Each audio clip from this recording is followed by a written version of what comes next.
The fickle tides of public opinion seem to be turning on Taylor Swift once again. It's giving 2016, and not in a good way.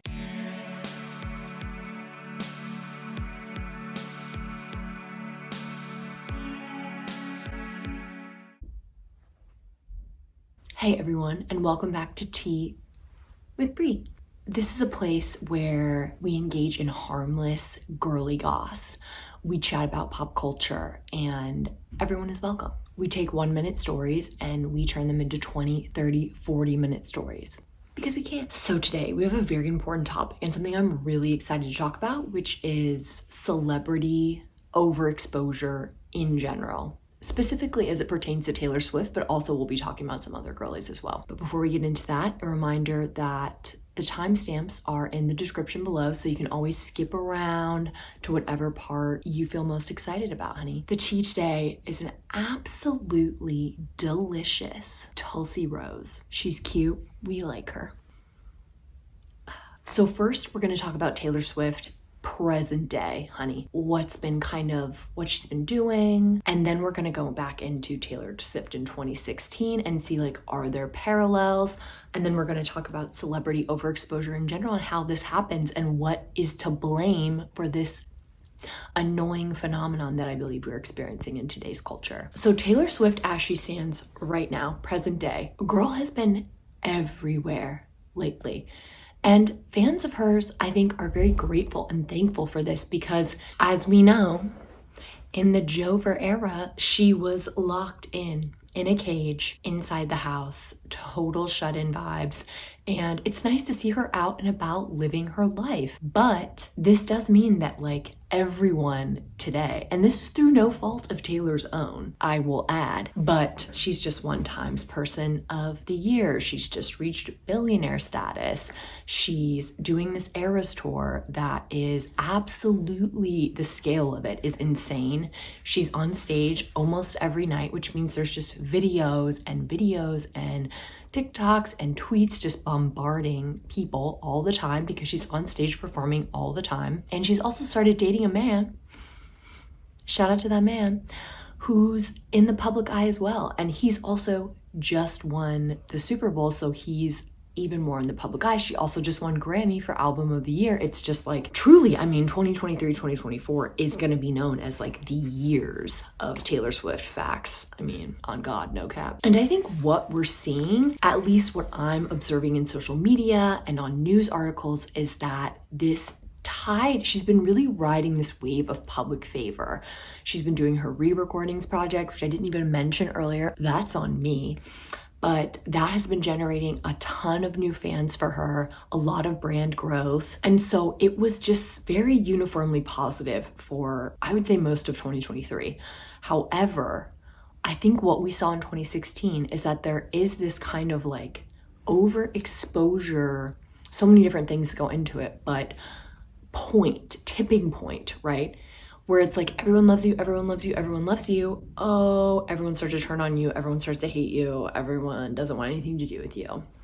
Now, obviously, if you've watched any of my videos before, you know this is not my mentality at all. I am a big fan and I talk about Taylor all the time, and we're gonna unpack all of the reasons why this tipping point kind of happens, but I find it fascinating and I also find it cruel and terrible and annoying. Because right now I'm looking at Twitter and I'm seeing tweets like this, up here, just so many different tweets that are kind of a bit more negative all of a sudden. You're seeing this on TikTok.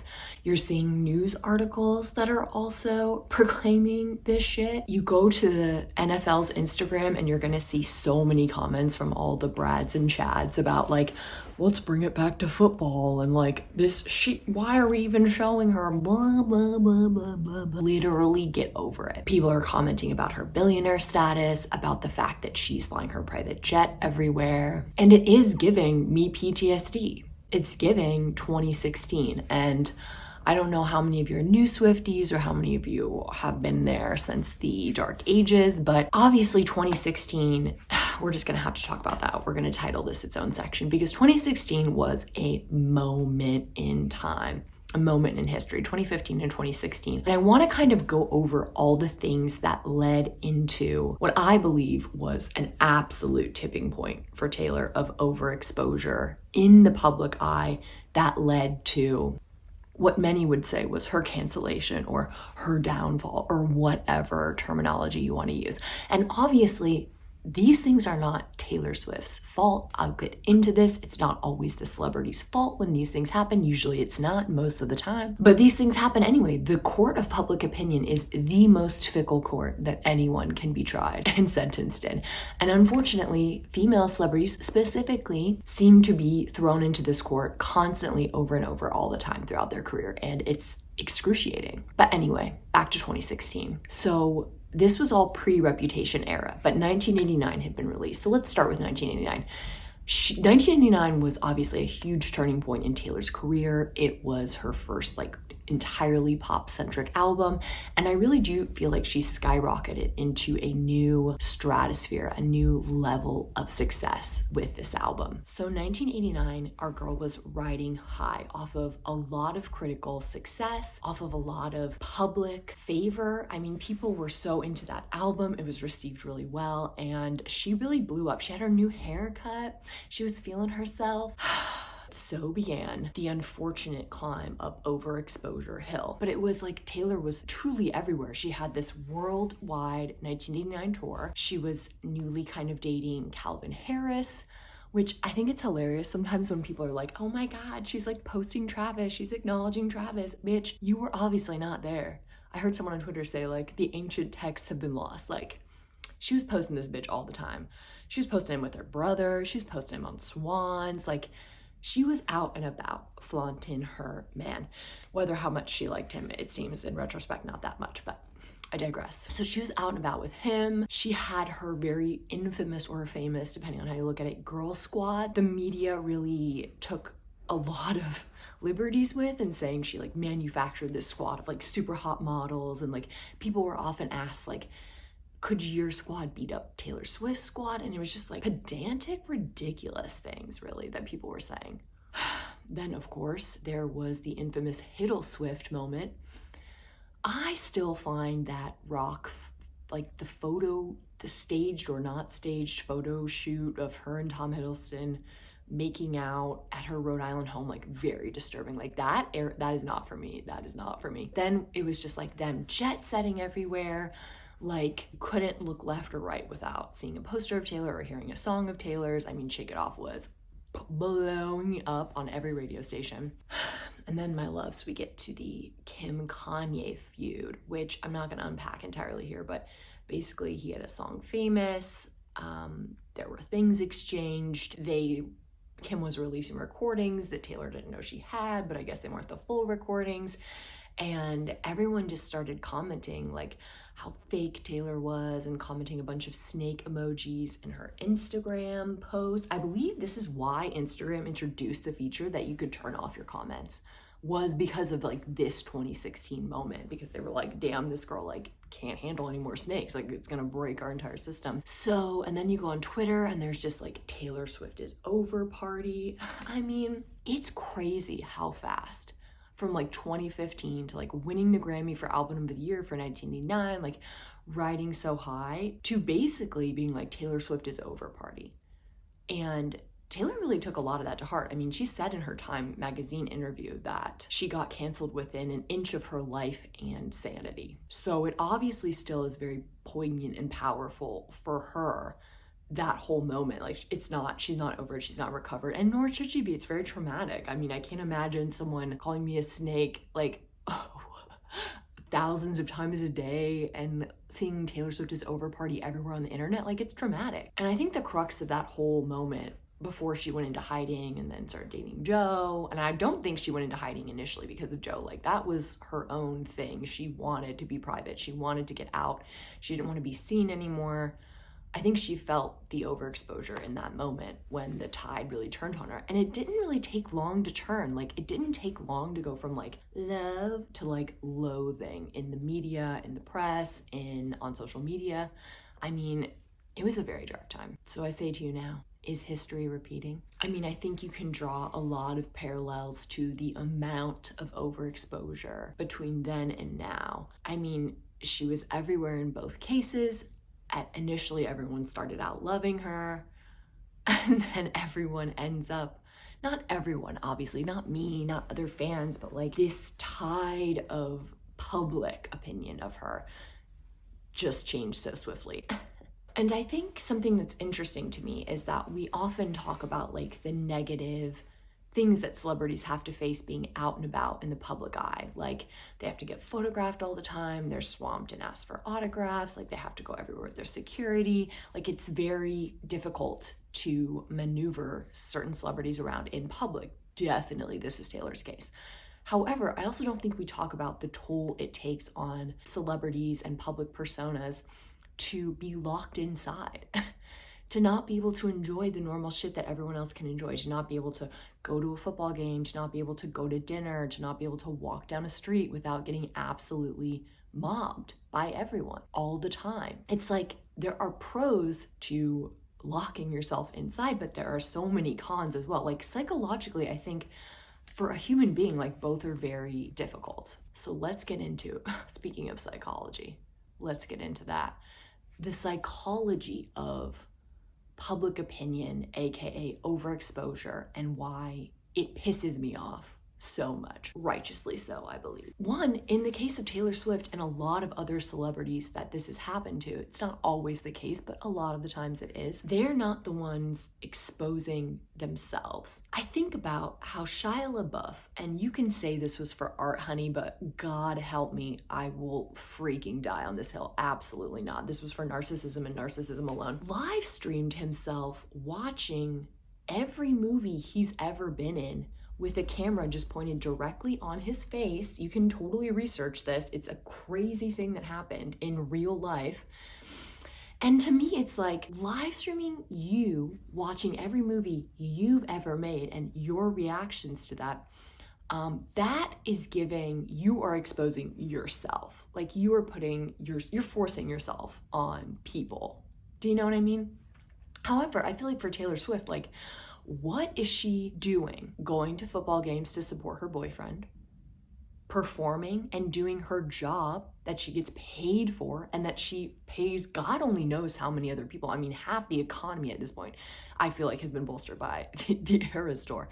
So it's like she's on stage doing her job, a job that she loves and that we all love that she does. And we see her going to dinner with friends and we see her supporting her boyfriend at public NFL games. It's crazy. It's not like she's sitting there posting a million TikToks and like shoving everything down everyone's throats. It's like she's just doing normal shit and people are taking hundreds of thousands of pictures of her. So it's actually the public that forces this overexposure to a tipping point and to a boiling point, because she'll perform one show at the Eras Tour and there will be potentially 20,000 videos that are posted on Instagram and TikTok and on Twitter that the news outlets then pick up. It's wild. Like I think about other women that this has happened to. I think about Britney Spears in those early to late 2000s where she was shaving her head and like she didn't receive the same treatment as Justin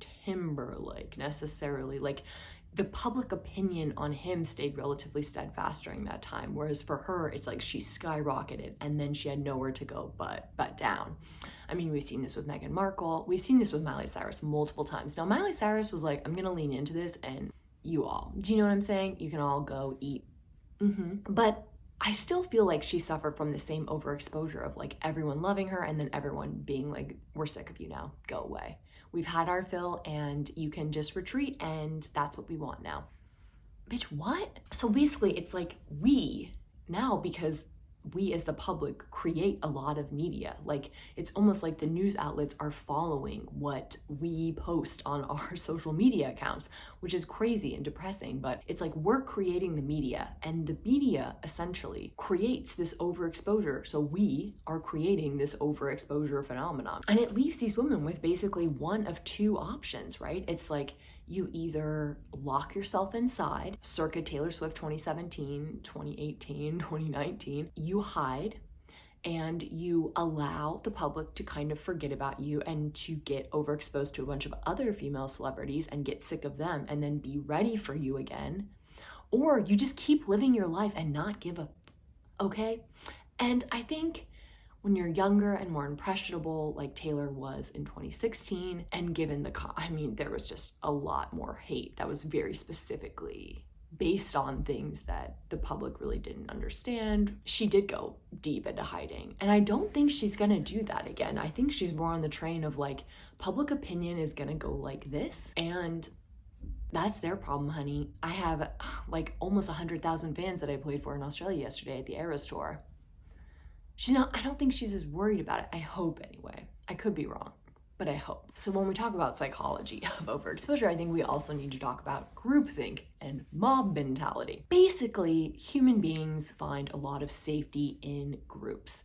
If you are sat at a table, now this might not be you. Some people are challenger personality types and they're gonna talk their shit no matter what, and love you. However, I think most of us have a kind of groupthink mentality. They've studied this over and over again in psychology, where it's like you put someone in a room, you ask like what 20 plus 58 is, and the different answers flash on the board, the group talks about it, and if everyone says one of the answers is correct, you were almost brainwashed in that moment to be like, well, I must be the crazy one. And I think with social media and how quickly the trends on social media come and go, it's almost like we've kind of superimposed celebrities and people onto as trends, right? They're just these ephemeral, not real things that we can just kick to the curb whenever we want, which I mean, totally fine. Like, that's human nature. I think we don't realize how much groupthink plays into how overexposure happens and how the tides switch so quickly.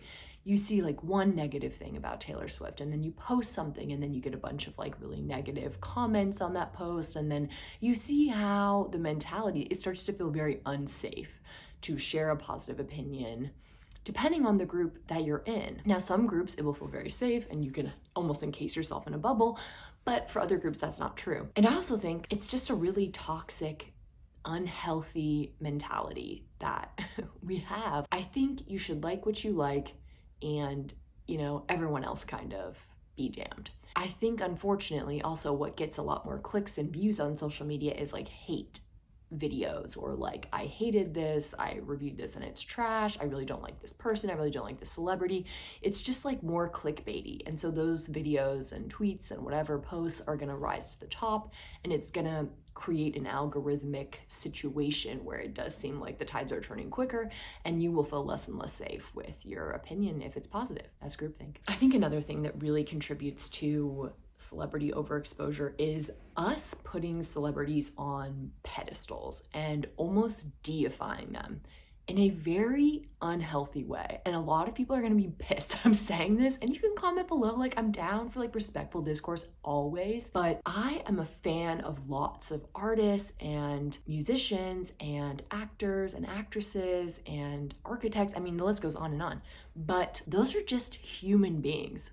They're just people. I think when I was very young, when you're 14, 13, 15, it's like when you're in this early teen, preteen, middle school eras, like you cling to these things much more and you have a much more black and white view of the world. You're not able to discern nuance like as well. But I think as you become an adult, like a fully formed adult in your 20s, in your 30s, 40s, I mean, God, hopefully 50s and 60s, like you're able to discern the fact this person is just a person. Like Taylor Swift is just a person. Like she has amazing traits and probably really unfortunate traits. Like she's just a human being like you or me. And yeah, she seems cool to be friends with, but we don't really know. And it's also like when you put someone up on a pedestal and when you deify them, you leave them truly nowhere to go but down.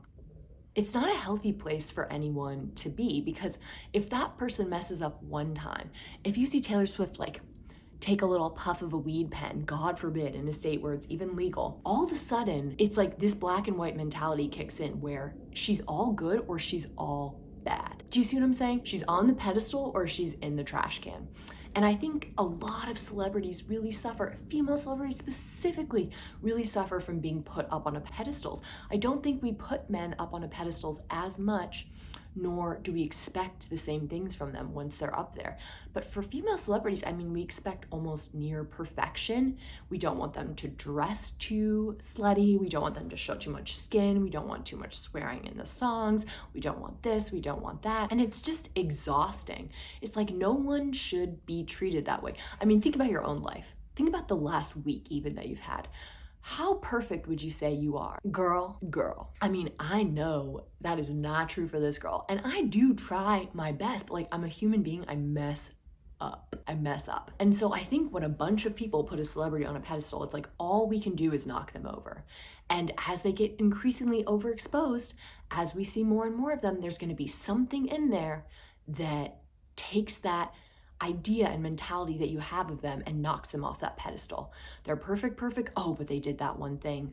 Black and white mentality kicks in, and now they're not this god anymore. They're not perfect. Guess what, baby girl? Nobody is. The last thing I think that kind of contributes to this phenomenon is this German word called Schadenfreude, which is basically the phenomenon of taking pleasure in the pain of others. And I know you're gonna be like, I would never do that. But I think we all do it to an extent. If you had a really popular girl or dude or someone in high school and you felt like they had it all, like you kind of get annoyed at that person. You kind of almost want them to fail. And I think this concept is the same. Like, I mean, Taylor Swift is like never been more commercially successful. She's never had more money.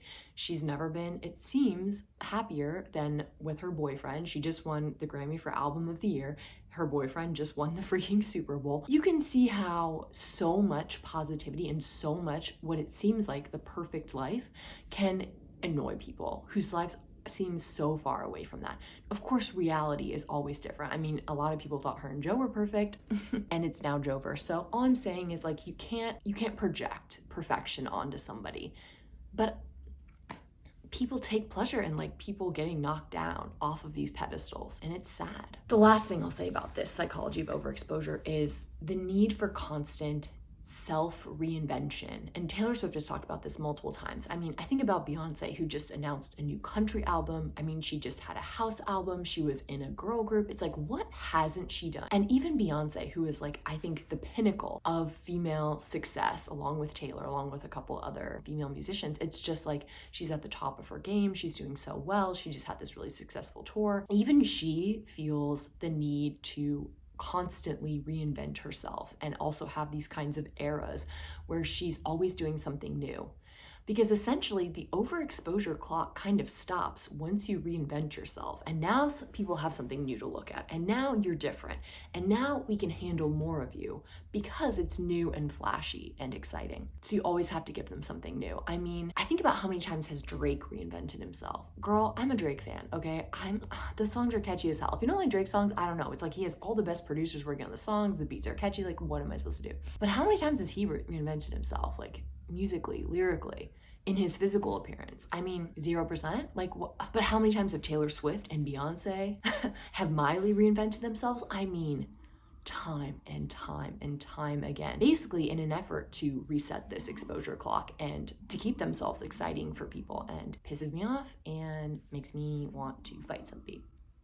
So the last thing I'm going to touch on is the incredible double standard of celebrity overexposure. I think we really can't compare how different of an experience this is between men and women. And I'm not just like being a feminist hater at the moment. I'm just being real. Like, this is just the society that we've created and exist in and has been created for us to exist in. Female celebrities are under much more intense scrutiny. There's always this idea, right, of an it girl. We're always looking for the next it girl, but there is no equivalent for men.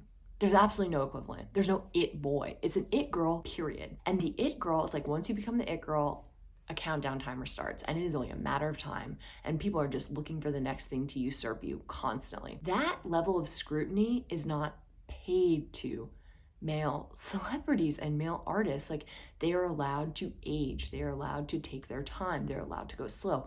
Whereas with women, it's like you need to be immediately successful because you're going to have your flash in the pan moment, and that's kind of all you're going to get. Also, traditionally, there has been a huge discrepancy in the amount of attention that is paid to a female celebrity's personal life as compared to a male celebrity's personal life.